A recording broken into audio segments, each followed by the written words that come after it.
Recently, I had a chance to play a little over 2 hours of a PC preview build for the upcoming Eiyuden Chronicle Rising. If you're not familiar with this game, it's a 2D action RPG and was a stretch goal on the Eiyuden Chronicle 100 Hero Kickstarter. And if you're not familiar with that game, this is a spiritual successor to Suikoden with a lot of the former staff members, set to release sometime in 2023. And as you can probably guess from the title of this video, I didn't exactly love my time with this game. But before I get into what I didn't like, let's talk about what I did. Let's start with the presentation.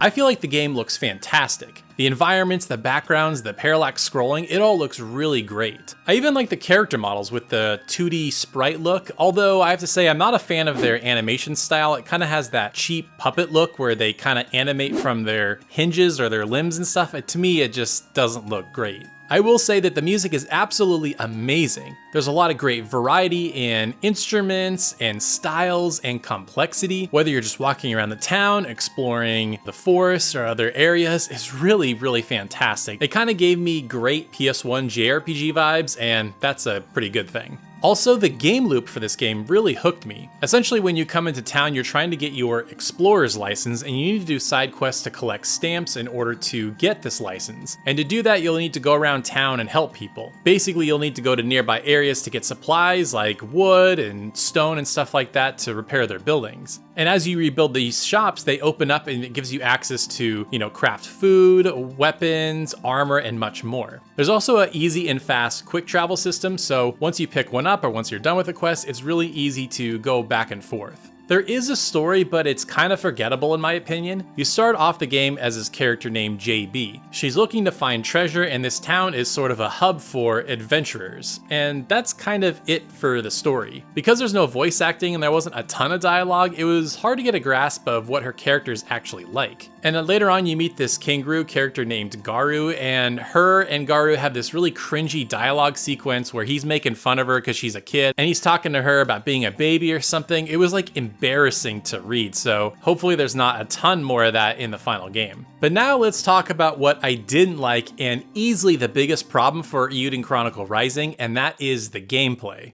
Now, one of the hardest things to get across in a video like this is how a game feels to play, because you really need to feel the game for yourself to truly understand it, but I'm gonna attempt to do my best here. Really, the easiest way I can describe it is that it just feels incredibly stiff. Hitting something right in front of you feels okay, I guess, but then if you try to dodge out of the way or jump out of the way, you can't, or if you do, it just feels bad. And I think the biggest problem is there's no move canceling. Basically, if you're in the middle of an attack, you can't cancel that attack to dodge or block or do something else. You have to sit there and finish the attack and just get hit, and that just feels bad. If you've played any good action games, 2D or 3D, I think you have a certain expectation of how they should feel, and it seems like the developers here just didn't take that into account, or they haven't played modern 2D games because it just feels bad to play. Something else that's annoying is that there are flying enemies in the game, but you can't attack upwards. You essentially have to be on a level plane with them, and all I wanted to do was just swing upwards, and I couldn't, and it just felt frustrating to fight anything that was flying.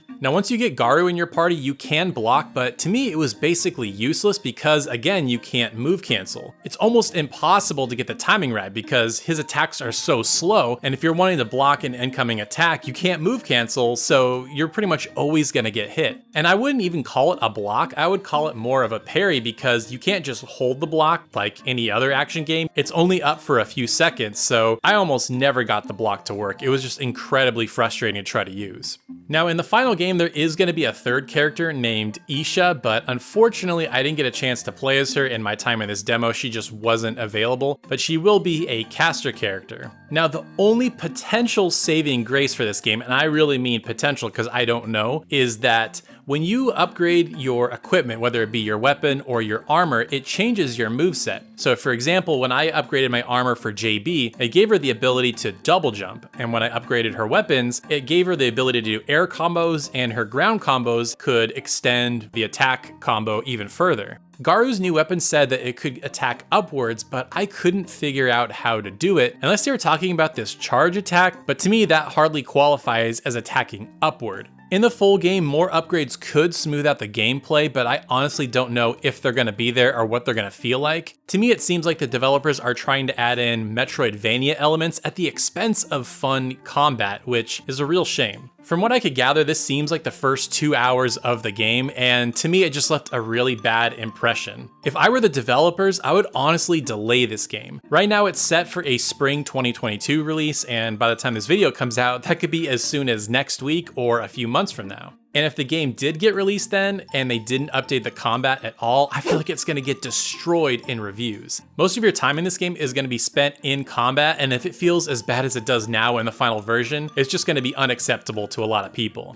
So if you're at all interested in this game, make sure you're subscribed and stay tuned for my full review where I'll let you know if it's worth your money or not. Now, if you want to hear about an action RPG that I really do believe is worth your money that came out recently, check out my review for Rune Factory 5. I know there seems to be a mixed impression on the technical performance, but I really think if you can get over that, there is an amazing game waiting for you. Thank you so much for watching, and we'll see you next time.